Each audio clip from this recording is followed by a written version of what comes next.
This episode is brought to you by Grand Seiko. That's right, no paywall at all. Precision meets artistry with Grand Seiko's Spring Drive Caliber 9R, a movement inspired by the quiet beauty of Shinshu. Nearly 3 decades of innovation bring you a seamless sweep of time, blending tradition with cutting-edge technology. Experience craftsmanship in motion and discover more at Grand Seiko. That's grand-seiko.com.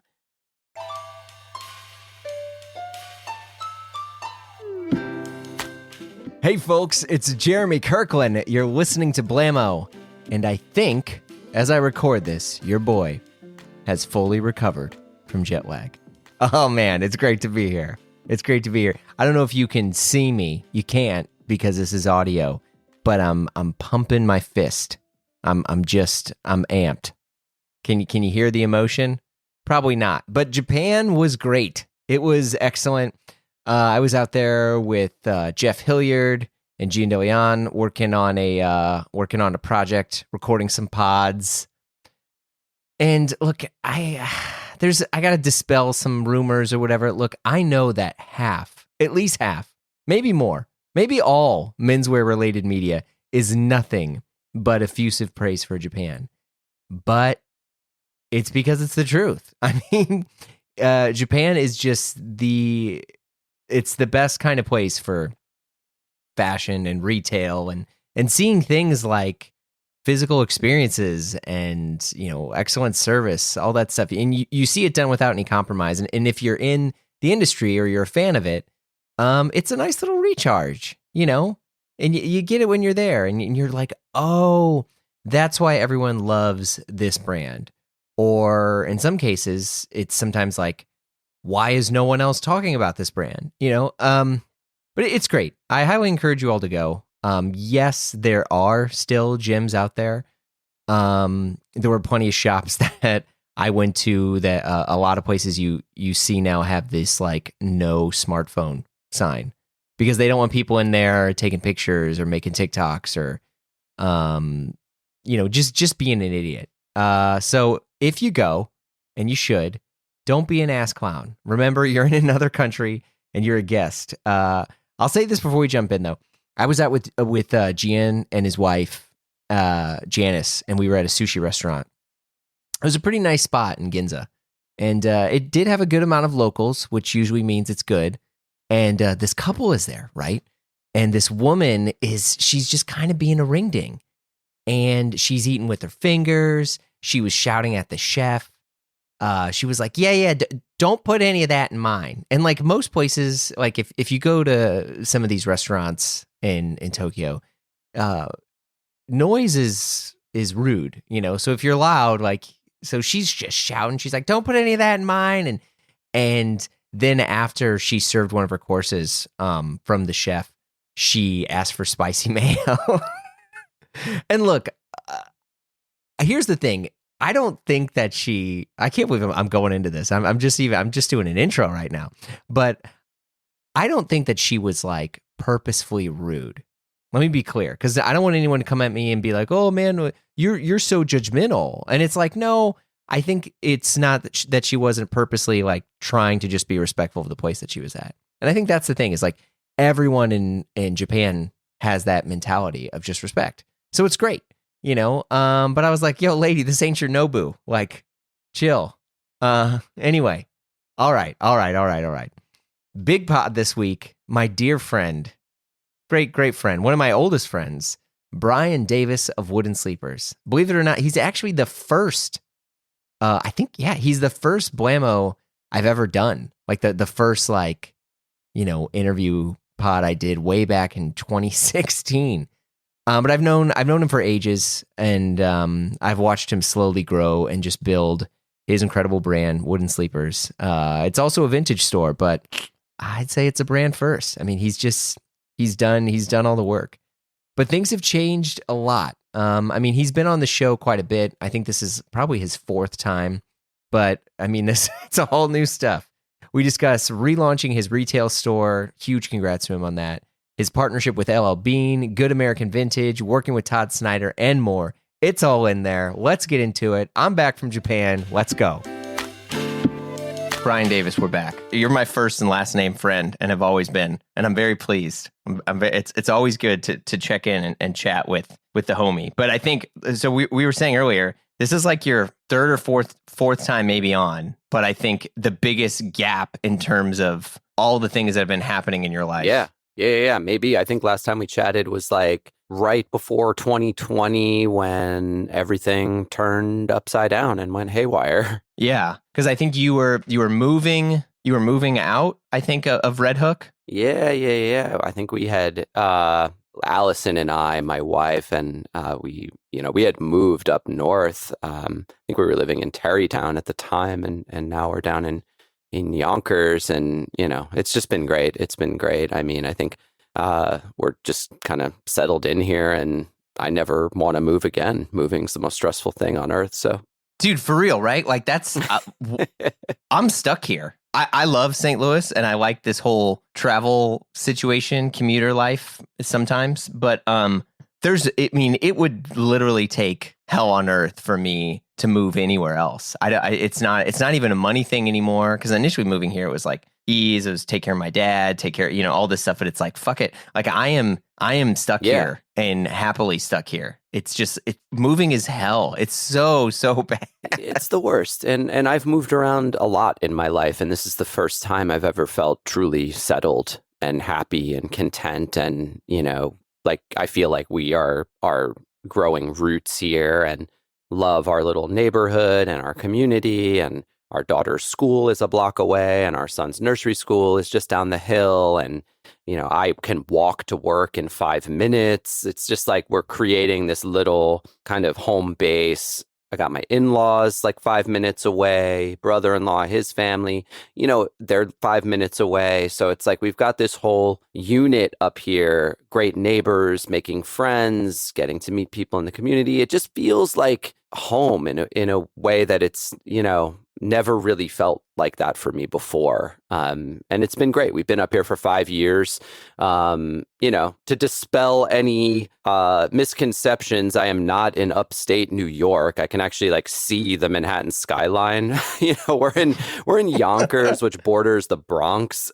So it's like, it's not the Catskills, no shade on upstate New York. I love it up there too. But part of what makes this work for me personally and for my business is like easy access to the city. I can get down there in 30 minutes if I need to. 30 minutes? Yeah, we're close, man. And Wooden Sleepers, where we're based now is like right across the street from a Metro North station. So it's super easy and it's close by. And that was sort of like by design. I don't think we really wanted to be all the way out in the sticks, as beautiful as that might be, and that whole kind of lifestyle. I needed some middle ground. I needed to have a leg in both worlds. So that's where we've been at, and we've been very happy up here. Yeah. I mean, it sounds like it. But yeah, so much stuff has happened. I think the biggest thing, we'll kind of start at more recent and then kind of fill in the blanks from there. But like, you just completely revamped and like relaunched, not the brand, but the store, right? Yeah. I think it was a massive undertaking that, like most massive undertakings, I thought was just going to be a couple days. So, yeah. January 1st comes around. I knew my lease in this spot was going to be up in October of 2025. And I had already decided I like it here. Like this is working for me. The business is doing really well. My kind of work-life balance is really well here. And I like the spot. Like I really like this space that I'm in. So you've never been here, but like we're on the second floor and we're like right in the heart of this little village. And I've got a bunch of big windows that overlook this kind of like scenic little village, essentially. Like we're right in the heart of the town here. And I just like the spot. It works for me and it feels good. It looks good. So I was like, you know what? I'm going to renew my lease for another 5 years. I'm going to call up my friend Kevin Jacob, who's an interior designer that I've known for years. He used to have a great shop around the corner from me in Greenpoint called Brooklyn Curated, which was like kind of a retail store, but more of like a I feel like it was like a showroom for his design business, because he worked on interiors at Double RL and Ralph for years and years and years, and then kind of broke off and started doing his own thing, doing like store design, build outs, like restaurant designs, like what basically just like working on interiors in a freelance capacity. So I hit him up and I was like, yo, do you have any time? Like, I've always loved your style. I've always loved your point of view. And I just feel like we're kind of kindred spirits and have a lot of similar tastes and similar sensibilities. Would you want to help me kind of spruce this place up? Because when I first moved in here, it was during COVID. It was pretty much just a photo studio that I was using for like special projects and to run our e-com business. And then gradually, as things loosened up and more in-person stuff was starting to happen, we started taking private appointments. We brought some furniture in that had all the stuff from my stores had been in storage for like years, right?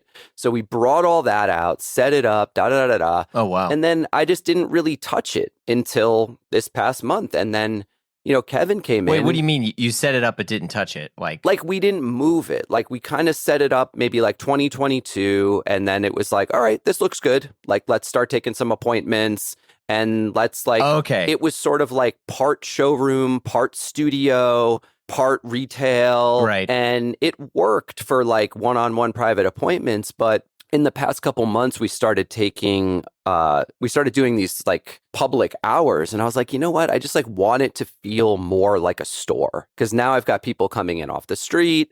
People are traveling to visit. And, Kevin came in and I was like, yeah, well, like this section feels like not really as strong as the other part. Da, da, da, da. And he's like, well, how about we just do the whole thing? And I was like, all right. Yeah, cool. Let's do it. And I really just like trusted him. And I tried to get out of his way. Like, I was involved and I helped out, but I really wanted to have someone come in with fresh eyes and just like reimagine the place. So we like changed the whole layout. We built a bunch of stuff. We installed a bunch of like more permanent fixtures and built out like shelving stuff. We made this whole living room kind of like loungy area that people can chill in. We switched the whole layout around and it just feels like so fresh and new and amazing to me. We're going to have it professionally shot this coming week. So we're going to get some really nice photos of the place, which I haven't had. Like, everything has up to this point, it's just been like little iPhone pictures. But yeah, it was a fun project. It ended up taking like maybe 3 weeks all in all. But it was really cool. Like, I'm looking around this space now and I'm just like, man, so much like art and like little objects and things that I've just collected over the years that had literally just been like tucked away in bins and boxes and storage. He was like, yo, get all that stuff out. Like, bring it all here. Let's like throw it all on the floor and just start getting it up on the walls. Like, let's use all that stuff. So it's like, it's very emotional for me to look around and be like, oh yeah, man, I like remember like, I see like someone gave that to me, or I found that like when I was on vacation with my family in Cape Cod or something, all these like little moments are, it's just like the space is filled with this kind of warmth and good energy now. So, yeah, shout out Kevin Jacob, and also shout out my employee Will, because he was getting his hands dirty in here too. We were chopping up wood and nailing stuff in and getting dirty, and it was fun. It was really fun. It was like a loud, tiring, dirty, fun kind of couple weeks, but it's done now and the place is looking really good. Oh my God. Well, first, congrats. I'm excited to see it and come out. I think the big thing though that you're calling out too, that's kind of like behind all of this, is what sounds like the importance of physical merchandising, right? And I think like that's not that first off, I'm not here to bash any other store, so like that's not going to be the point of any of these things, but how important it is, because so many people idolize like the Ralph Lauren physical store experience, and those stores are re-merchandised all the time, but there's also certain things in there, people talk about like Ralph Lauren, like building this physical world that you want to be in. And it sounds like you're doing this similar thing, which many stores don't do that often. And I think there's a lot, especially like newer brands, they're like, oh, well, we have the product and we're changing product every season. Therefore, we don't really need to change that much about the experience of the store. maybe we'll play different music, maybe we'll light a different candle, right? But I think what you're calling out too is like how important it is to design I'm air quoting, like in-store physical experience, and like that just doesn't get done. Yeah, I mean, I think for me, still in 2025, the best way to experience a brand is in a physical store or a physical space, right? Because if it's done correctly, and I think I am one of those like worshipers of Ralph in that way, right? Like their physical stores are the gold standard as far as I'm concerned, whether it's like Double RL or Polo. That was my education in this world. Like people are always surprised to hear like, oh, I never worked in fashion. I never even really worked in clothing retail because I'm known for having these nice looking spaces that are designed well and thoughtfully presented and all that stuff. And I say I learned how to do all this stuff just spending time in Ralph stores. Like I would walk around Soho. I would go to like the Double RL store on West Broadway. And I was just looking at it and taking it all in. This was long before I ever had my own store, but I was just interested in that world and how it seemed like no detail was left unconsidered, right? Like from, okay, this is how you fold a stack of shirts. This is how you style a mannequin. This is how you like hang stuff and create this kind of depth and different levels. And I'm observing all this stuff, but I'm also taking note of like, wow, this space, there's not a single thing that was not considered. And I joked around with Kevin because I was like, oh, you were the guy. You were one of, it was a team, but like you were the guy. Yeah. Like probably taking an artist paintbrush and painting the switch plate cover on the wall so that it looked just right, so that, your eye didn't. It's funny, like I think back on like, remember that like there was some episode of Game of Thrones that was really controversial because someone accidentally left a Starbucks cup. Yeah. And I'm like, the Starbucks cup is like, if you're in like a Double RL store, you're not going to see the Starbucks cup. There's nothing in there that's taking you out of that world that they've created. And look, I'm not saying that like my store is on that level, but that's what we aspire to be. That's kind of that's where I'm looking at the magic of a store. Like I've always loved small stores. I've always loved thoughtfully presented stores. And it's fun for me to get to like welcome people into that type of environment that we've created, that it is really personal too. I agree, but I definitely want to call out the fact that I think, because you were like, oh, I went and I learned so much of this by just going into the stores. I think that's true for a lot of people, but I don't think all those people have the ability to make that on their own. In the sense that like, I think it's fair. You don't need to be modest or anything to give yourself credit for like, you've always had, because I've known you 16, 17, Damn, a long 18, time. A long time. 20 years. Dude, we met in 2005. Shit, yeah. Oh my God. Yeah. Okay. So 20. Yeah. Geez. Okay. So 20 years. And you've always had a very strong visual understanding of things, from your own personal style and personal appearance to even, I remember going and visiting your apartment for the first time. And I was like, because you were in Long Island City at the time. And I was like, oh shit, like, oh, this is a real home. And even though it was just you that was living there, for me, I was 19, 20 when we met, maybe, or something like that. Yeah.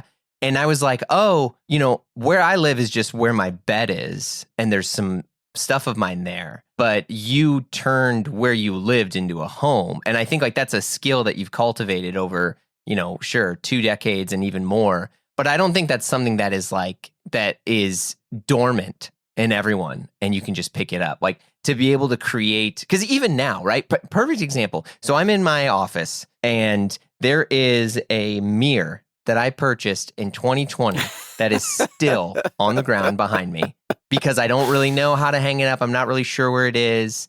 There's there's a Jeff McFetridge signed print that I got, which is not a flex, but it's like, it's so special and important, but I still don't even know where I want to put it on the wall. Like there's all of these things that like in my head, I'm too scared to commit in terms of this like world building and interior design and stuff because I don't feel that confident in my own taste. And I think that's the biggest thing is like, you've always had you've had really good taste, but I think, and this is like the kind of high level sort of like nirvana, whatever, for lack of a better term, in the sense that I am intimidated by what other people would think of my taste in my home design and even my own style, that I kind of have never truly gone all the way on anything, because I want to have the security to evolve. And I think that's something that you and other merchants who are like in your echelon now have this real talent of, is that like you are fully submerged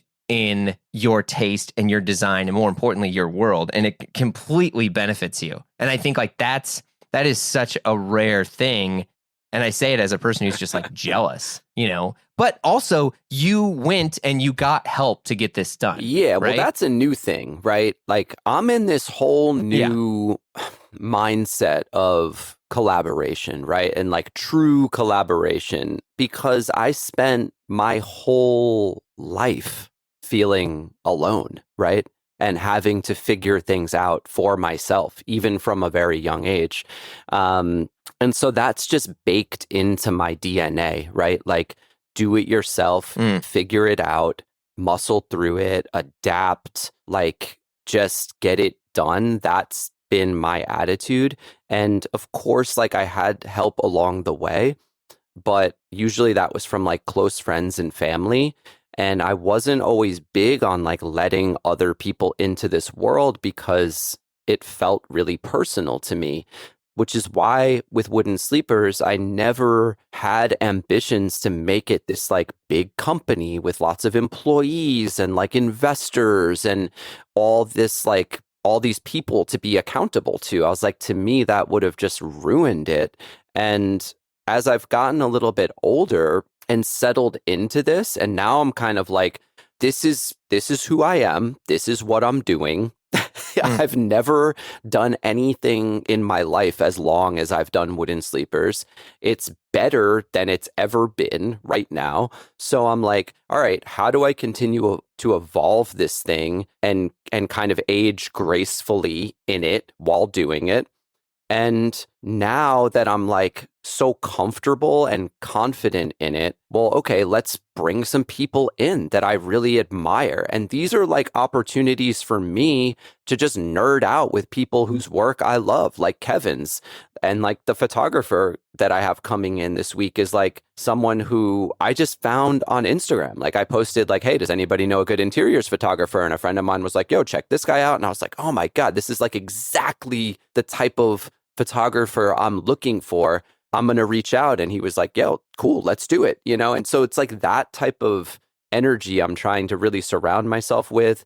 You know, like I said before, I've got like this young guy, Will, helping me out. You know, he's like 24, he's full of energy. And it's like that, I was like really reluctant to like let somebody into my space and into my world like that. But honestly, it's been like so good for me and so good for my business to just like loosen up a little bit and like start to let people in and bring more people. Here's the thing, like there was not a day that went by like 2 years ago where I was not feeling stressed out and like, I got so much to do, I can never get anything done. Like I'm leaving money on the table. Like I can't do this, blah, blah, blah, blah, blah. And then I've got this like young kid who's like, hey, can I come like work for you? And I'm like, no, get away from me. Like, you know what I mean? And then I'm like, I had this like realization that I was like, look, I'm like drowning in like work over here and opportunities. I'm leaving money on the table. I can't pursue all the things I want to pursue. I've got this person who wants to help me. And if I can't figure out a way to let this person help me, that's on me. You know what I mean? That's my problem at that point. Okay. So I was like, I need to figure out what my problem is and like deal with that and let this person help me out because I need to be able to like say, yeah, come in, help me out a couple afternoons a week and I can focus on some other things. You can do this or we can do this stuff together and it makes my life a little easier. And dude, I mean, this sounds like management 101 or like business ownership 101, but like, look, I gave you the backstory. Like I'm very much like, I'm doing it all myself. This is my thing. I don't want anybody's help, but loosening up a little bit and letting some people in to help has been such a revelation for me. And I want to do it more. Like I'm entering this era now where I just want to like email all my favorite people and be like, can we just do something together? Like I don't care what it is. If it's like maybe it's make a product, maybe it's like you commission a piece of art, hire a photographer to like go out to my hometown and shoot a bunch of, you know what I mean? I just want to like work with people that I love right now. And I want to work with people that want to work with me. So like, if you're listening to this and you like what I do, hit me up. Like that's really where I'm at right now. Yeah. And I think like that's Time doesn't tick, it flows. That's the philosophy behind Grand Seiko's Spring Drive Caliber 9R, a movement born from nearly 3 decades of relentless innovation where mechanical mastery meets the precision of modern technology. Handcrafted in Shinshu, Japan, every Spring Drive watch reflects the region's natural beauty. Take the SLGA 021, the Suwa, which has been on my wrist all week. Its blue dial ripples like the early morning calm on Lake Suwa, a scene a Grand Seiko watchmaker passes on their way to the studio each day. The connection between craftsmanship and nature isn't just inspiration. It's woven into every detail. With a jaw-dropping 5-day power reserve, yes, that is 5, the Caliber 9R Spring Drive is powered by a mainspring like a traditional mechanical watch, but regulated by a quartz oscillator. The result? A level of accuracy no purely mechanical watch can match, and that signature glide of the seconds hand, effortlessly sweeping forward, never pausing, just like time itself. Grand Seiko isn't just about telling time, it's about honoring it. Discover the Spring Drive Caliber 9R at Grand Seiko. Visit grand-seiko.com to learn more. Special thanks to Grand Seiko. It's funny because we haven't even talked about a single product or single thing, but you know, your brand is so strong because I think for listeners, if you haven't heard any previous episodes or whatever, it's fine. You can go back and listen to them. But like Wooden Sleepers is what would you say that you are now? Because I think almost saying that you're like a vintage shop or whatever is almost pejorative in how much work and effort you put into creating and refining your brand. So like, I mean, forgive me for this, but like, what would you say you are now? Dude, I don't even know because I've always treated Wooden Sleepers like a brand. Like that was always important to me. Like even going back to 2010, like I tried to make sure we had a nice logo and like the name was cool and that everything had like a nice hang tag, and we made like little bumper stickers back then and like all these like little things, these little details that were going to like help differentiate me from the myriad vintage dealers and shops out there, right? And so the presentation of it all was really, really important to me. And by the time I opened my first bricks and mortar shop in 2014, I hired this dude, John Contino. We ran in the same circles on Long Island, kind of in like the punk and hardcore world. He had gone on to he had this like meteoric rise in the design world, like working with everybody from like Coca-Cola to Disney to Hulu, like you name it, right? Like even currently he like rebranded the Tampa Bay Buccaneers recently and like did like the script for the White Sox jerseys and shit. Like he's everywhere. But he's like an old Long Island hardcore dude. So I hit him up and I was like, yo, I'm opening this store. I need some branding work. And at the time, like I had never spent so much money on any single thing in my life. And it scared the shit out of me to do that. But there has been no single greater investment in my business than that design work that I got from John at that time. Because that is stuff that I have used for the subsequent 10, 11 years that I have never grown tired of, that I've used for hoodies, for t-shirts, for hats, for bags, for signage, for business cards, for stickers, for little 1-inch buttons, for flags, for like everything you could imagine. I still love that design work. It feels evergreen to me. And there's like so many different ways that you can apply that. He basically gave me like a whole system and said like, here's a bunch of stuff, use it for like however you see fit. And I've been able to just continually kind of like work that stuff into my own private label offerings and stuff for the shop, etc.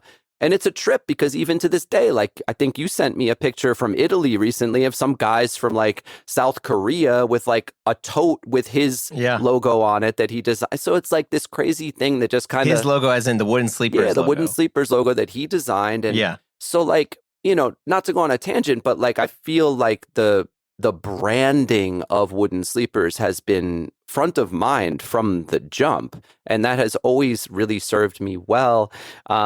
So like to get to the point of your question, like, well, how would you describe Wooden Sleepers today? And yeah, to say like, oh, we're a vintage store, it feels like it's underselling it slightly, because one thing that's really developed over the last 5 years since COVID was, you know, shutting my store down was really like a very traumatic kind of heartbreaking experience, right? Like COVID hits, the governor's like, all right, yo, everybody who's not essential, shut it down. I said, all right.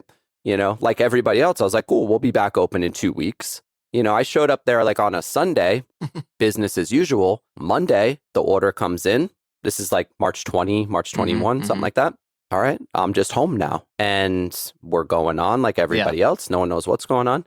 I'm making these trips to Red Hook from Yonkers, loading up my car with merchandise that I can bring back to my house, photograph, and start to like... We're starting to pivot to like an online shop model, right? Just to keep some money coming in and keep the lights on. And during that time, I was like having kind of an identity crisis, because I had really put everything into that store in Red Hook, like, which for the worse. Yeah, you had just moved across the street, because I remember this was the second Red Hook location. Dude, my whole life was in that shop, like blood, sweat, tears, money, everything. My whole identity was wrapped up in that shop, because all I ever wanted to do was have a great vintage store. And that became my identity. I was like this guy who has this great vintage store. It was like, cool, mission accomplished. What people didn't see, like, yeah, on the outside, you see like, yeah, we were getting like press in like the New York Times and New York Magazine and GQ and all this stuff. And like these cool Japanese magazines, and people from all over the world are coming. And like from the outside looking in, that seems like, damn, he's killing it. It's great.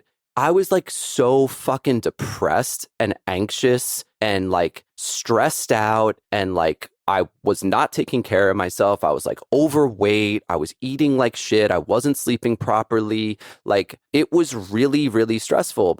And I honestly think it was like a global pandemic had to happen to like rip me away from that situation, because I was so in it that I would have never voluntarily walked away from that, even though it was not healthy for me. And it was really, quite frankly, like not even really working financially. Like it was just working, just good enough. So like... Is that what you were stressed and anxious about? I mean, because you said... Yeah.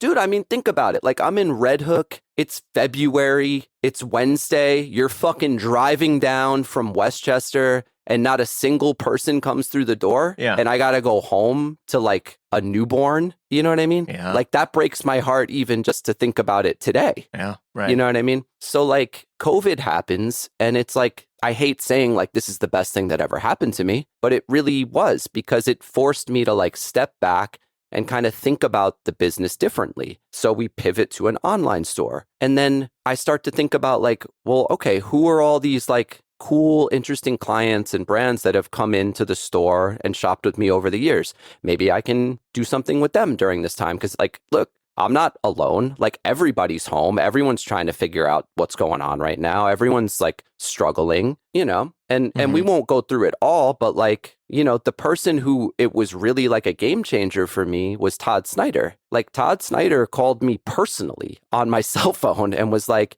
hey, I'm like doing this collection with LL Bean. I would love to work with you on it. And we just start cooking. And like October of 2020 comes around, and we release like, I'm going to say this was probably the first time like a major fashion brand did a vintage collection that was available to the public. Like Todd basically asked me like, yo, can you put together a bunch of cool vintage LL Bean pieces, and we'll offer it up alongside the LL Bean collab that I designed. And this thing sold out in like 24 hours. It was got great press. Yeah, it was It quick. was like a sea change for me because I was like, oh, like I could work with brands. And then I was like, all and right. this was also Wooden Sleeper's product. I mean, just to interrupt to make this point too. Yeah. I mean, yeah. This was stuff that like I sourced, I photographed it, I cleaned it, I mended it. I would have fulfilled it, but we actually ended up just selling it out of the liquor store, Todd Shop down in Tribeca. But it was co-branded. I think that's the thing, like, because there's other brands in the past that might have tried to bring other sort of vintage resellers or whatever to kind of help with stuff. But I think, and this is the thing, it was a testament to like your brand and the reputation that it was important to say that it was Wooden Sleepers stuff that was sourced. And I think that's an important distinction to make. Right. Like Urban Outfitters always sold vintage, but it was always anonymous. Like Todd I got to give him credit because he has always been someone who's like, I want to like put you out there. Yeah. You know what I mean? I want to align with you. And he does that not just with me, but with a lot of cool people. And that's good. That's good for him. And that's good for his brand. You know, you could say like, look, I'm working with this cool like vintage dealer from Red Hook, like you know, or whomever. He's always been like really good about that. So that changed everything. So like today, like what is Wooden Sleepers? Well, it's kind of like a little ecosystem for me. And that's the other thing I've learned in these past 5 years is like, you know, when you're running a small business, and I'm sure you can relate to this, like if you put all your eggs in one basket, like for me, I was like, it's all about the store. Like we're not even going to sell online. We're not doing anything. It's all about the store. Like that's really not a great way to operate. You know what I mean? Like now it's like I'm an online store. I'm a physical store. I have a private label business. I have a consulting business. I have in-store shop-in-shops with other retailers. Like we had a shop-in-shop with J Press for the last year and a half. We have ongoing partnerships with brands. So it's like all these kind of like different things. I'm like putting my hands up in the air like a little like solar system, right? So it's I've got like Wooden Sleepers in the middle, and then there's like all these other things kind of orbiting around it. And I'll tell you what, like it's a real full circle moment having gone through this renovation project with Kevin and reopened this space to the public, because now I feel like this like quote unquote store, this is just icing for me. You know what I mean? This is really just for fun. Like I don't need to do this. I am just doing it for the love of it. Yeah. And because I feel like this is the best way to experience Wooden Sleepers. And frankly, I feel like the guys up here that are into this stuff and stylish and cool and considered, they don't have any place else to go.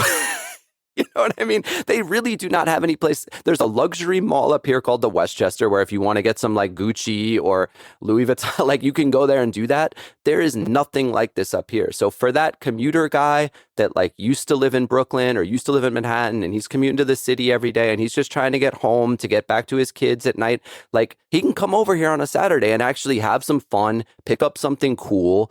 There is nothing like this anywhere around here. So this whole first wave of guys that's come through from like Greenwich, Connecticut, you know, north of here, Bedford, Katona, Mount Vernon, Pelham, Yonkers, like, and then of course we get people coming up from Manhattan and Brooklyn too, but like there's this whole underserved like Westchester County guy that I'm like, yo, we're here for you. Yeah. Like, let's go. Yeah. I mean, it is pretty incredible, like not just sort of the expansion of stuff, but I think you being okay with that. And I think like that's the bigger thing for me in this whole conversation, because it's not so much a product, but it's more of like an example and a testament to how do you scale and grow something. And it's not even like I'm trying to make this a business pod at all, but it's like, I think there's a almost like this mental health thing in the sense that you're okay with letting go of some of these things. And it doesn't, you know, in a way, we would have thought if we let people in our lives and trust them,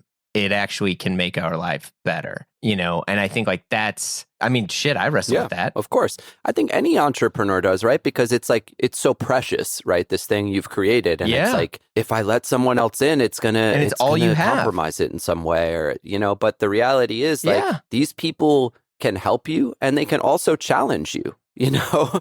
in a way that's like, Yeah. I might not be ready to hear something, but if I just let myself be okay trying it, Yeah, could be and for I the think better. it also helps too that you've not, even though you have the hub up there in Yonkers, I mean, you have the shop and shop. I mean, because you're Mhm. doing Alfargos, which I know for a bunch of people that's a huge thing. I mean, it's funny because I always talk to the Alfargos guys and like I'm never in town when they do their events. Usually because I'm there during the week and I have to get back to Yeah. the kids and stuff at on the weekend. But it's like I was like, look, man, I will plan it so I can be out there and be there for a Saturday for it. Because I mean, as far as I can tell, I mean, those Alfargos events are huge and insane. I mean, you were just there less than a week ago. It was just this week. I literally, before I jumped on this pod, I was unloading my car from Alfargos. It was just this weekend that we just had, and dude, let me tell you, like, I won't really like harp on it too much, but I love those guys. And I was friends with Elias and Stefan prior to them even doing Alfargos. So when I saw them do the first Alfargos, I was already a fan. I was like, oh, this is cool that they're doing this. It was like so pure. And it was like in this little storefront on the Lower East Side. It was just like a couple vendors like selling stuff out of their closet. It was like the anti-trade show. It wasn't corporate. It wasn't some big thing. It didn't cost thousands of dollars to get a space. And so as soon as I could do it, like I didn't do it for the first couple months, maybe even like the first year, because just like logistically it wasn't working for me and I had other things going on or da-da-da. But like I always wanted to do it. And when I finally did do it, it was like everything that I had hoped it would be. Because for me personally, it was scratching this retail itch that I missed so much, right? That energy of like a busy Saturday afternoon with people coming in, and like I got to see old clients and friends and customers from Red Hook. I was friends with a lot of the vendors that were doing it. I met a lot of new people, and it was just like such an incredible vibe. So to have like been a part of that now for a while and watched it grow and grow and grow. They've like changed venues. They're in this new venue called Neue House that's like really beautiful. There's like a cafe and a bar and a restaurant. They've got like a DJ and the whole nine. Dude, I mean, Friday night, I think 1,000 people came through the door that night. I couldn't even walk through the place. Like it was totally insane. And the funny thing is, I'll say this because I know they won't say it, but like, all these brands out there are all about like building a community. We're a community. I'm like, you are not a community. You are a brand selling clothes. You're not a community. What Alfargos is a community because they are quite literally bringing people together. And it's all enthusiasts. It's all nerds. It's like all these people from the internet, right? Whether you're into like streetwear, whether you're a vintage dude, whether you're like a classic menswear tailored person, whether you're into Ivy style, whether you're like a heritage guy with like raw denim and chambray. It's all there. It's all happening in real life once a month. And, it's a great place to shop too. Like I've copped some of my favorite vintage pieces there too. And it's not all vintage. It's like secondhand. It's like stuff. A lot of people from like the menswear industry will sling stuff there. Like Gian was there slinging stuff. Like, so it's a cool place to get like modern, like contemporary secondhand, or like what I do, which is like true kind of vintage stuff. It's a little bit of everything. And honestly, it's just like such a good vibe. And it goes back to what we were talking about earlier with just like letting people in. I think for me, it's just like, I'm an introvert. So like, I don't love going to these like industry parties and events and with lots of people. Like, that's not me. Like, I am so much more content just kind of like being up here in my bubble. But it's like good for me to get out there and feel like a part of this community. And like the dudes like Nick and Zane and Stefan and Elias that run Alfargos, they really make me feel welcomed there and make me feel like I'm a valued contributor and valued part of that community, which makes me feel really freaking good. And it's cool to meet people in real life out there that maybe wouldn't come up to Westchester otherwise. So like, I can't say enough good things about it. I think if anybody has the the means to get to Fargos in New York City, like absolutely do it, because it's a great place to shop. And on top of that, it's just like fun. It's like a big party. Yeah. Well, I think it also, I remember when they first were doing it and the concept was kind of getting pitched and they were talking around. Many people did not take them seriously because they didn't believe in them, right? Like, I know a couple people, and I'm not here to talk shit, who were like, those guys are trying to do some new version of the pop-up flea, or they're trying to do whatever. And they definitely kind of poo-pooed them and didn't take them seriously. And it's funny because one of them I know was selling at the most recent one. And I was like, well, good for them eating their words and going back on it. But I remember being like, those guys aren't going to do anything. And it's like, well, look what happened. And this is the thing too, where I think there's just this like almost like abundance mindset where you don't look at other people and other things as competition, because like, look, the table's infinite here. And you weren't like, what the fuck? These dudes are doing a thing. I should be doing this. This should belong to me or whatever. It's like, nope. Nobody's thinking of that. It's just like, we're all here. It's all big community. We can all win. There's enough food for everyone. There's enough clout for everyone. It's just like, and I love seeing those guys doing well. And I think, it's going to get even crazier for them. And so I'm super excited. I know a couple other brands and people that I've talked to that are like, yo, we should do something there. And I'm like, ooh, they're going to, they'll have to figure out what they say no to. Because now there's a lot of people and a lot of like bigger brands with big budgets that are like, oh, do we do an activation there? And it's like, don't turn this into South by. No, and look, I kind of have like little powwows with those guys sometimes.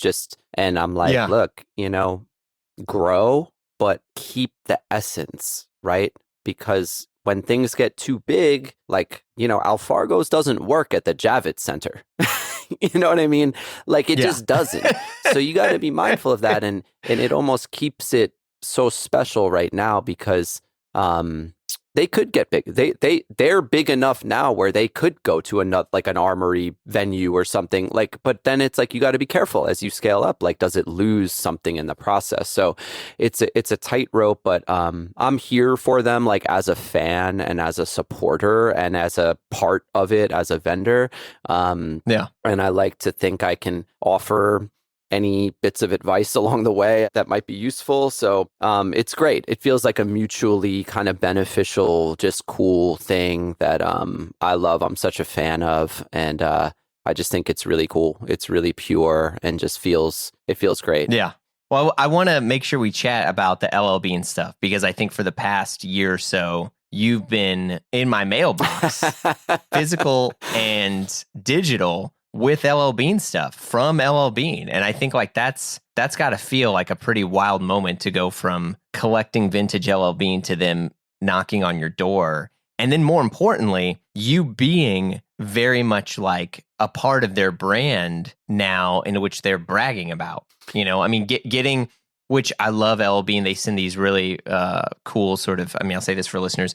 It's like this almost little mini newsletter book that has things where it's like recipes and travel guides. Oh yeah, the supplement. That's actually based on they used to do that like way back in the day, between catalogs. That's why it was called the supplement. It was like they had their winter catalog in fall and then their spring and summer. And in between they would send, it was almost like a zine where you're right. There'd be like a blueberry pie recipe and like, here's where to go fishing if you're in Maine and like all these cool little articles. Yeah. So they brought that back, it's such a sick, cool, like thoughtfully designed thing. I love it. It's inspired me so much.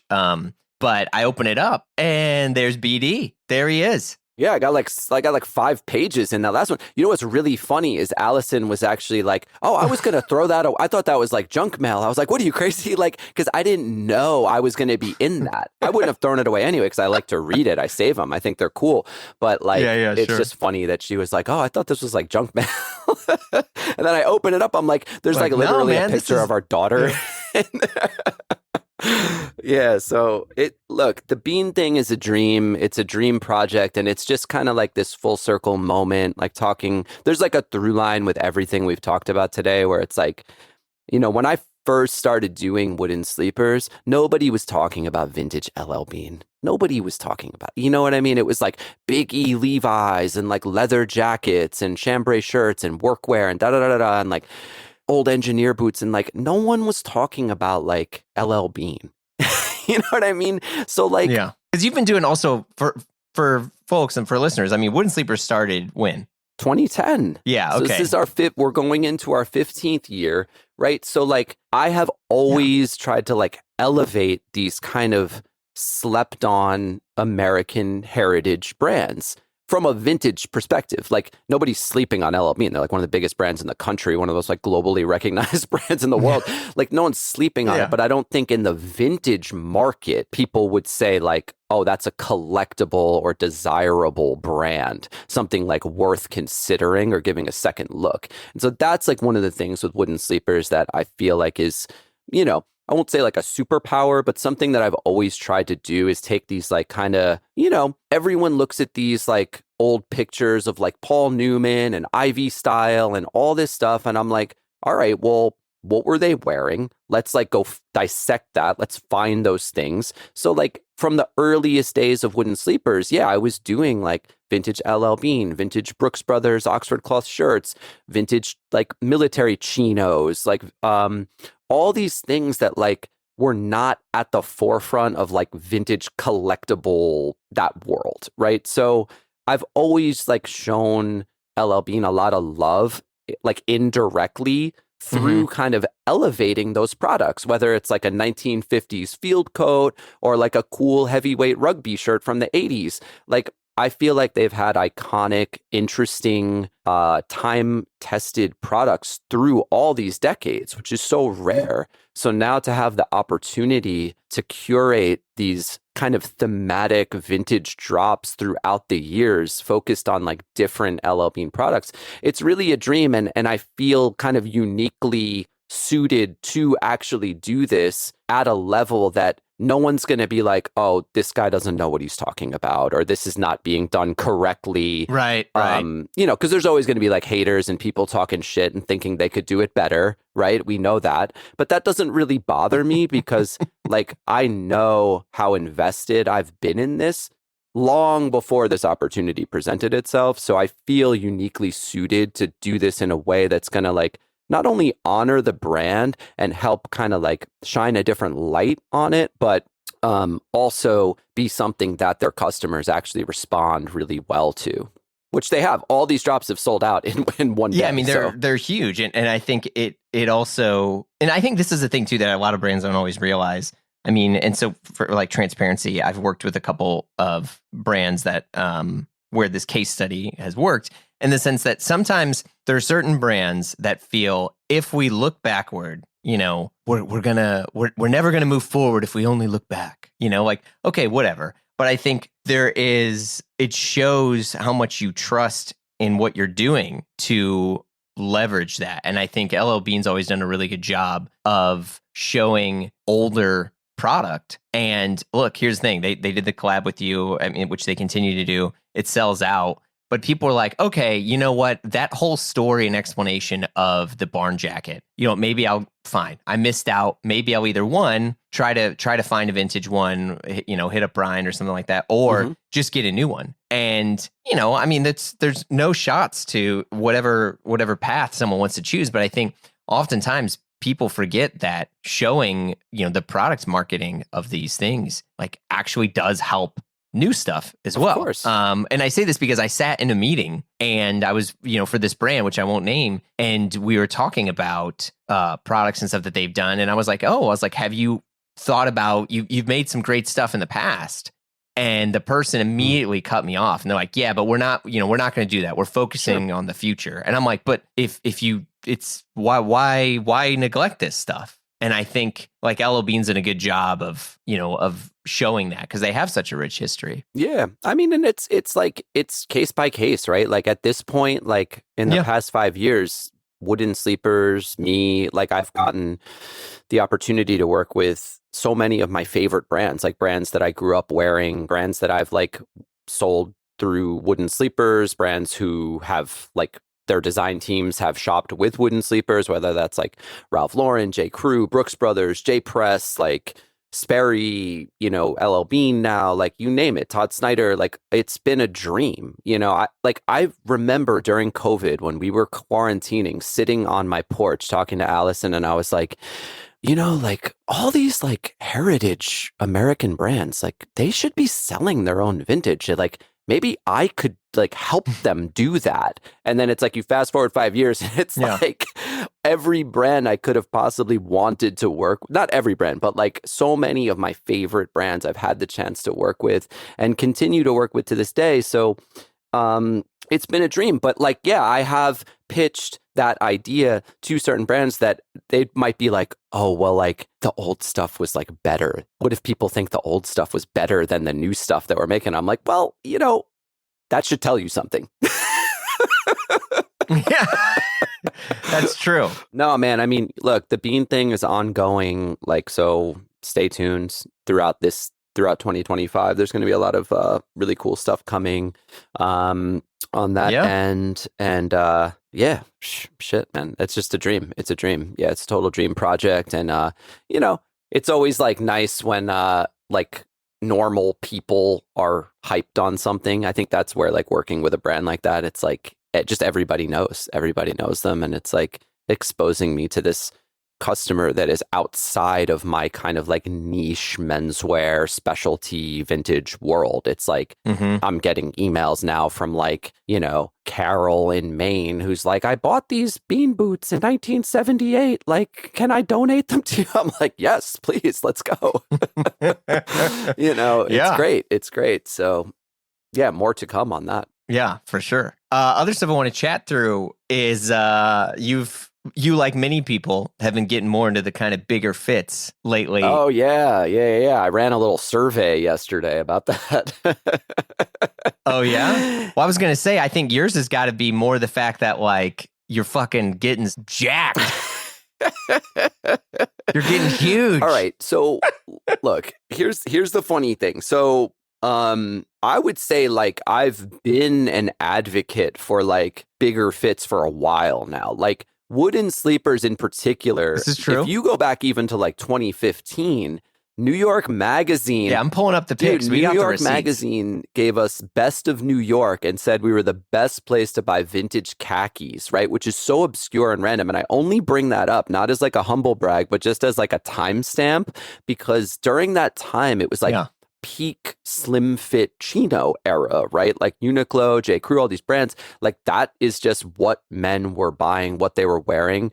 And most guys do not, I think we could safely say, like most guys do not look good in that type of pant. And so at the time I was like, look, everybody is putting pictures of like Brando and Paul Newman and all these guys up on their tumblers with these like full cut, straight leg, high rise chinos and like their t-shirt tucked in or like a cool kind of cropped sweatshirt. And I'm like, you could have that look. Like these are vintage chinos, U.S. military from the 50s, from the 60s, like come to Wooden Sleepers, we'll get you sorted out. And like one by one, these guys would come in and like slim fit chinos and we would get them sorted out with some like nice full cut, big, I mean, this is years before like the giant fit chino, you know what I'm saying? So like, I'm not saying we were like first, it doesn't matter, but it's just funny like how the pendulum swings, right?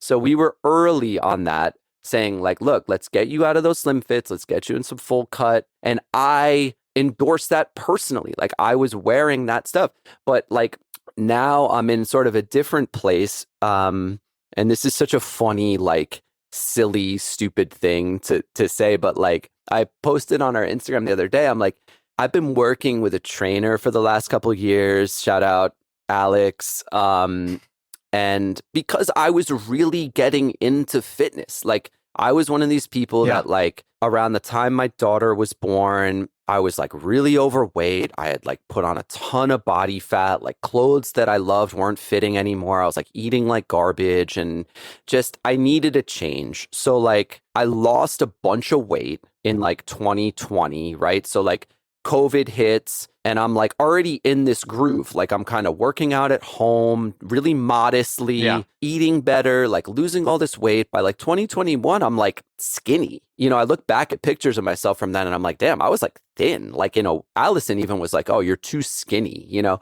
I probably lost like 45 pounds or something, which is crazy to think about. So then it was like this process of like, all right, starting to like lift, starting to take this more seriously. I hook up with Alex. He kind of schools me on like macros, getting enough protein, eating better, tracking, da da da da da. Wait, so were you tracking like everything that you were eating? 100%, every gram. Wow. Yeah, every gram. And so like, wait, how? Sorry, because this is important. Like, how were you able to do that? Well, I was home so much, first of all, right? So like this was like kind of like at the tail end of like COVID times, you know, like 2022 going 2023. So I'm like working out at home. I'm trying to eat better. I'm being more conscious of like what I'm eating, getting enough calories, getting enough protein, fats, carb, all that stuff, you know, keeping it all kind of in harmony and just trying to be like laser focused on this stuff. And, you know, it was really like, I was never like a big gym guy, but I started going to this gym in Mount Vernon called Mount Vernon Barbell. It's like this real down and dirty, like barbell type gym. And it was awesome. It was like exactly what I needed because I'd been working out at home for like 2 years. So I was like really tuned into like my body. I was really like ready for it, you know, because I tried to go to the gym in the past and it's like, you know, you go in there, it's like you don't have a plan. You don't know what any of the machines are. You don't know what you're doing. You don't know what you're supposed to be doing. It's totally overwhelming. You just start doing something because it's there. And then you're like not seeing any results because there's no program, you know, and this is really like, I'm not like, oh, everybody go get a trainer because I know that's like a luxury and like something that like is not something everyone has the budget for, right? But like, if you can even link up with a trainer once, just to get a basic understanding of like how to build muscle, how to lose body fat, like how to do these things in a way that makes sense, even to just have somebody like break down the basic concepts for you and help program some stuff out, that is like such a game changer. And that's like really what, you know, Alex Rosin is his name. He's like totally schooled me on so many different things. And it's been such an amazing experience, you know. But I'll tell you. Do you still do this in terms of like keeping track of what? Yes. It kind of ebbs and flows, right? But like you can turn it on at any time. That's the thing. Like you can turn it on. Like I have the tools in my toolkit now where I'm like, if I want to turn this on, I can turn it on. Like I can be as laser focused as I want to be, or I can be like a little looser. And it just depends on kind of where I'm at right now. But like, the game changer for me was like going into a gym with a plan, being able to lift a little heavier. And like, look, I never had like grand ambitions to be like a bodybuilder or something. I'm like a 43-year-old dad in the suburbs. Like no one cares. Even Allison's like, yeah, you look great. Like she doesn't notice if I'm like 20 pounds heavier or light. You know what I mean? Like it's just one of those things. It's totally for me. It's something I'm into. It's something I'm interested in. I like it. I love the process. Like I'm totally into like going and just doing it. Like I'm going there after we talk, you know? But yeah, what ends up happening, like surprise, surprise is like, over time, and it takes a lot of time. That's what people don't get is like losing body fat can be a relatively quick process.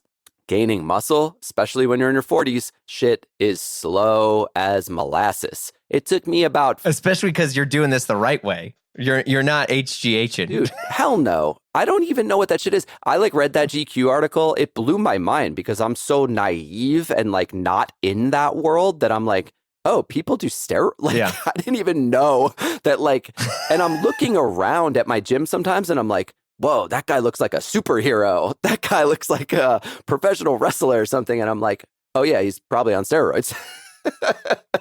But anyway, like, it took me about 14 months of like lifting 3 to 4 days a week, nutrition dialed, heavy progressive overloads, all that stuff before I even felt like I noticed any difference in my physique. But then it was really on. Damn. And I'm running into this issue now where I'm like, things that I enjoyed wearing,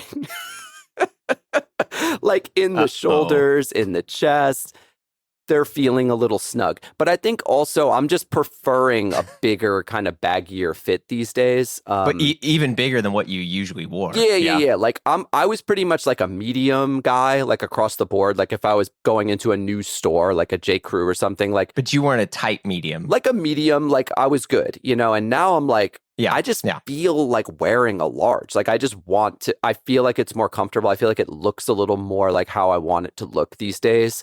And I'm just like into a little more like relaxed. Like I'm wearing these like big baggy like camouflage pants and like these like bulky like work boots, and like I'm just into like a baggy thing. I don't know, maybe I'm like reverting to like my 16-year-old like skater, like Wu-Tang, like that era. Like I'm just like, I want big, I want to be big, I want to be comfortable. I think it's also I think it's a sign of confidence too, in the sense that like, because I tried to unpack this a little bit more too. Yes, there is sort of like a trend through line where fits have been getting oversized. But I think, separate from that, because I've been like, okay, perfect example. So this is like this old vintage sweatshirt, this Russell shirt. Love it, man. Love the old Yukon, the Huskies, man. Yeah. And I was like, man, I love this sweatshirt. It's one of my favorite sweatshirts. My mother-in-law had to repair, the kangaroo pocket and stuff here. But I put it on and I was like, man, did I gain a bunch of weight? What happened? And usually it's because I did. But this time, I didn't at all. And I was like, oh, I just want this to fit a little bigger. And I think as I look in the mirror now and I notice, age, is I'm on the other side now of age, where it's like, okay, like it's now adding, I got gray hairs in my beard. I got things like that. I don't think it looks as flattering if you're hitting your 40s and you're just wearing shit as tight as what I did in my 20s, And I think that is a totally separate thing apart from all the trends. You could argue that I'm influenced by what I think looks good now, but I was like, no. So it's like, even I put this on, I'm like, I think this is a little too small for me. It's like, I want something a little bit bigger, a little bit roomier, just to, feel that I'm the age that I am. Yeah.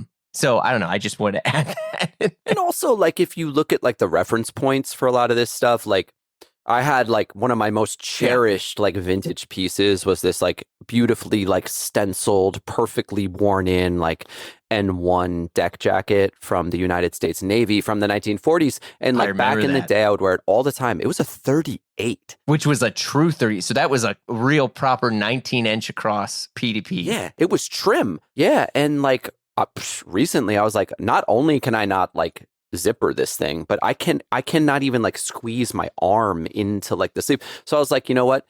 It's time to let this thing go. I sold it. I was like, I'm gonna look for a 40. And then I was like, you know what? I'm gonna play it safe because I want to wear like a hoodie under this thing.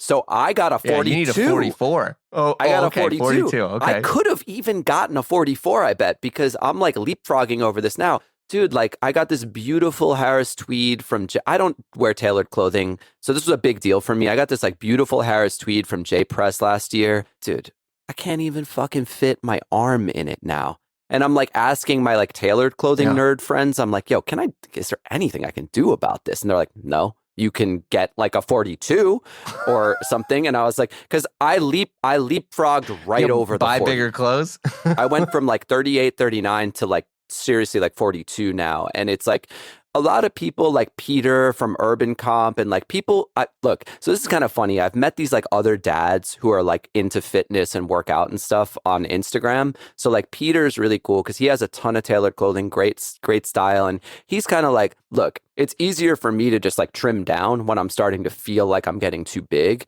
to be able to fit into my wardrobe. But I feel like for me, it's a little different because I'm establishing a new baseline of like what I want my body to look like. I don't want to keep getting bigger and bigger and bigger and bigger because that's not really what I'm going for. But I'm like kind of establishing this new like baseline where I'm like, okay, this is kind of where I'm at.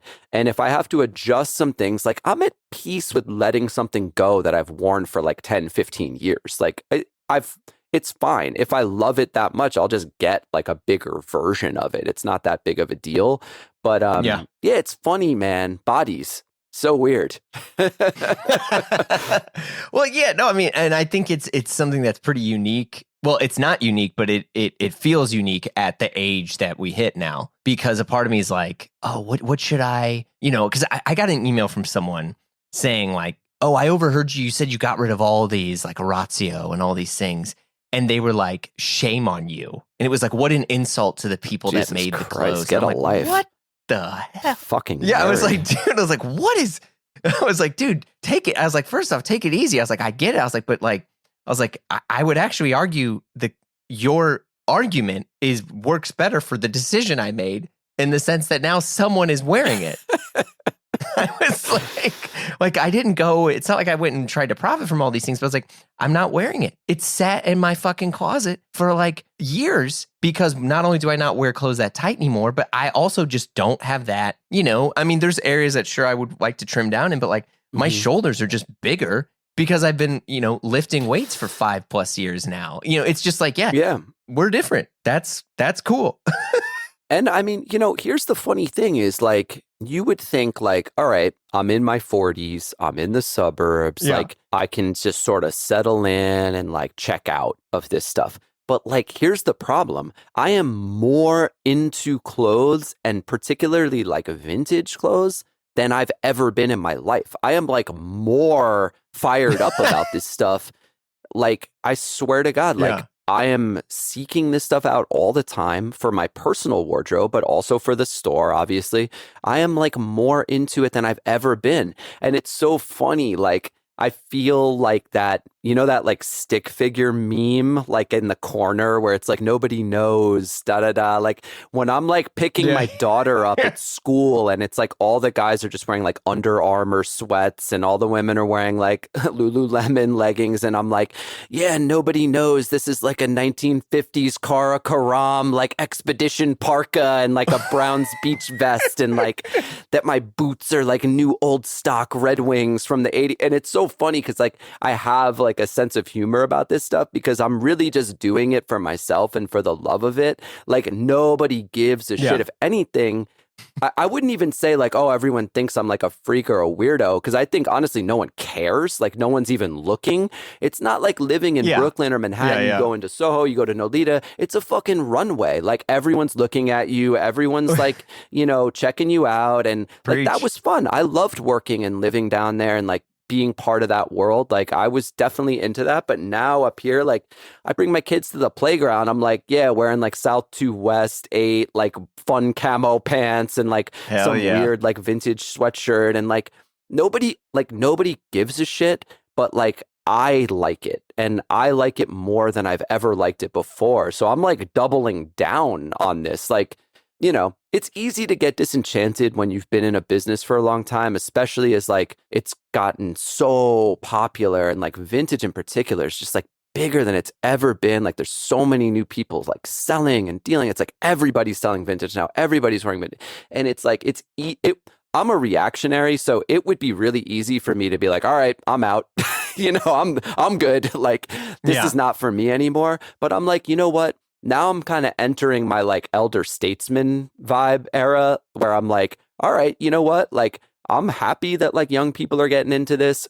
I'm just going to kind of keep doing my thing, and hopefully like, I can age gracefully in this world and in this business, and just keep putting out like my point of view and doing my own thing, because I've never really like been a trend chaser in that way, like with my personal style and with my business. Like I've always kind of tried to stay the course and just be like, this is what we do. We do this like little vintage military, the Ivy thing, like the outdoorsy stuff, some workwear. That's like how I like to dress. Like it's never been like one thing. And in my personal style, it's never been just like one thing either. Like, of course, there are times when I feel like I look back and I'm like, oh yeah, I was definitely dressing like a little like more Ivy, or like a little more like rugged heritage, or like a little more this or a little more that. Yeah. But it's always like the same kind of blend of stuff, and I'm real comfortable in that zone, like my friend Will, the the kid who works with me, he was like kind of roasting me at Fargos because he's like, man, you don't even like dress up. You just wore the same thing you would have worn yesterday or the day. Because, everybody at Fargos puts on like their best fits. It's like going to the prom or something. Like everybody gets dressed up. Everyone wants to come out in their like best fit and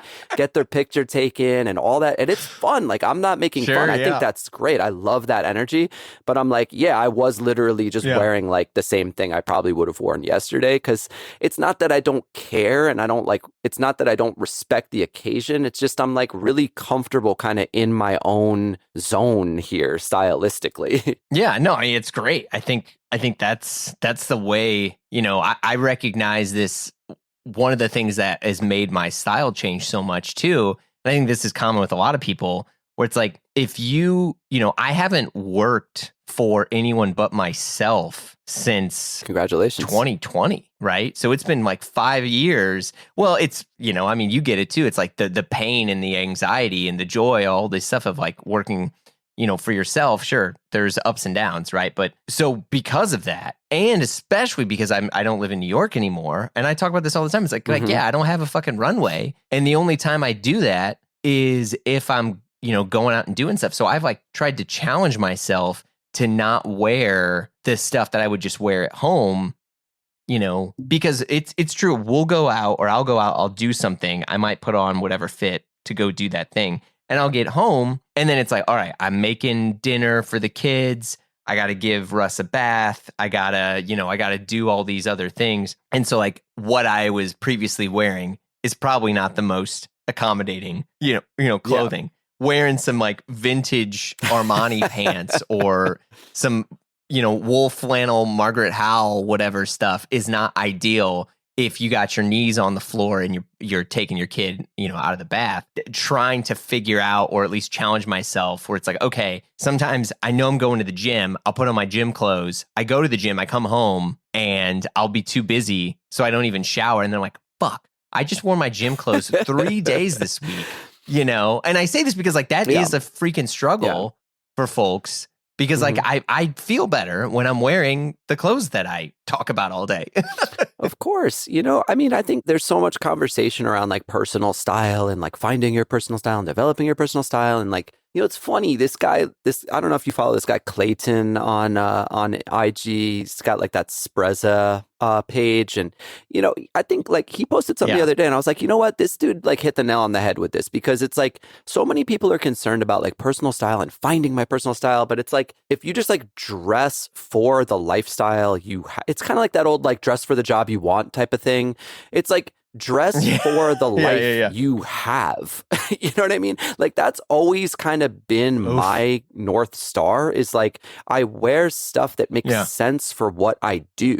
Like a lot of people might not realize that like running a vintage clothing business is like very physical, and so like I need to wear stuff that's like kind of rugged. It's comfortable. Like I wear like my New Balance like 990s a lot. I wear like Carhartt double knees a lot. I wear like a hooded sweatshirt a lot, because like oftentimes I'm like lugging stuff around. It's like heavy. I'm sweating. I'm like going up and down stairs. I'm going to my storage space. I'm like on my hands and knees. I'm like building something. I'm finding something. I'm like climbing up into someone's attic. Like, you know what I mean? So like I dress in a way that's like suitable for whatever kind of comes my way that day.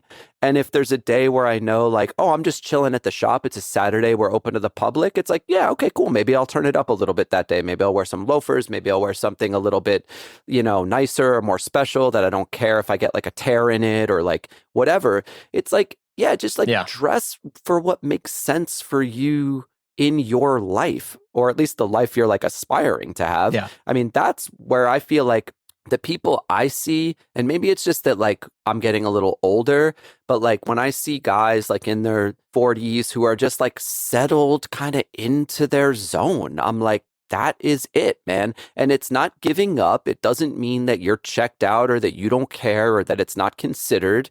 It's just like you're kind of just in it. You're in your groove. You found what you like.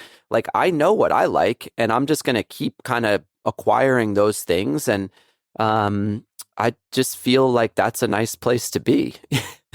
Absolutely. I mean, I think that's the That's the real goal. And I think that's where, how confident you are in that stuff really shows. Because the other day I was looking at, so I'm packing to go to Japan next week. I was like, okay, I need to make sure, one, I need to pack a little bit ahead of time versus the night before, because there's certain stuff that's I have a meeting here for this. I want to have this. I want to, and then also I want to save some space like any other person, because you don't fucking go to Japan and not get dope shit.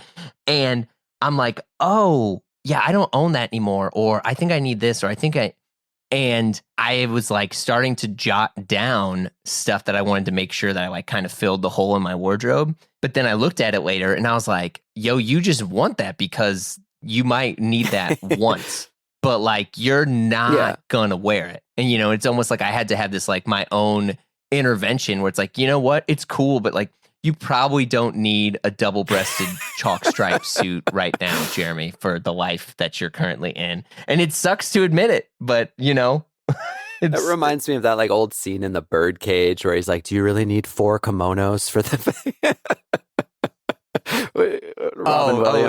Because that's in Waiting for Guffman really too. Yeah, when he's like, it's true. It's just you don't. But I mean, I think that's the thing where it's but I'll talk myself in circles because I'm well, I still want to, I don't think I'll ever have enough barbers, but I'm I saw the Noah preview of barber stuff and I was I think I need one of those. I know I don't fucking need them, man. It's but the I'm burden. but it's I'm the collecting burden them. of this kind of obsession that we find ourselves in, and I'm sure a lot of your listeners are in it as well. I'm in this place now where I'm I really do need to purge. It's so cliche, oh yeah, the vintage dealer has too many clothes. It's yeah, no shit. Of course I do. If I see a 1970s blue Brooks Brothers Oxford cloth shirt in my size, what am I supposed to do? Not buy it? I have to buy it. Preach. But I'm okay, do I need 25 of these at home now? Or can I just pick 2 or 3 and sell the rest of them like a normal person? This is what I'm grappling with now. Exactly. I really do need to purge because we live in this really old house. There's no closets. I'm in my daughter's closet. I'm in my son's closet. You got a store. You can use that as a closet. Dude, I tried that, and then everyone was trying to shop my shit, and I was oh, sorry, that's actually not for sale. I had this rack of stuff by the front door, and I was well, should it just be for sale? I'm maybe it should be. Yeah. That's funny. Shit. Yeah, man. Well, BD, this has been an absolute joy and a pleasure. Dude, thank you so much. This is so fun. Even if we weren't recording this, I just love you so much. You're my dearest friend, and I'm so fucking proud of you. And I love Blammo. I love the life that you've built, and I love Elizabeth. I love the whole thing, man. This has been such a treat. And like I said, even if we weren't recording, I would have just loved to bullshit with you for the last hour and a half. So thank you. I hope your listeners get something out of it. And I hope we can do it again before the next 5 years. Absolutely. All right, man. I'll talk to you soon. All right. Bye-bye. All right. Bye. You've been listening to Blammo. Our show is produced by Blammo Media. We're edited by Amar Lowell, and our theme music, as always, by the mysterious Breakmaster Cylinder. If you like what you heard, you know the drill. Share the pod with a friend. Leave a review on Apple Podcasts. Give us 5 stars or thumbs up on whatever other thing you're listening to us on, whether it's Dingledorp or Bing Bong, whatever it's called. But you can also follow us on Instagram for all the hot content. If you want to talk to us and give us your hot take, we'd love to hear from you. You can send us an email at info@blammopod.com. Last but not least, super, ultra important, if I had a air horn, I would press it right now. You got to come and join us over on Patreon, because the fun never stops over there. Look, the live show, the free show, whatever you want to call this, we take breaks here and there, but Patreon, it never stops. And we also got exclusive shows like Die Workwear, hosted by Derek Guy and Peter Zotolo, and the Triple J Show, hosted by yours truly with John Moy and Gene DeLeon. There's just a ton of stuff over there. So check it out at patreon.com/Blammo. If not, no worries. We got hundreds and hundreds of free episodes in the feed and more to come. So we will see you all soon.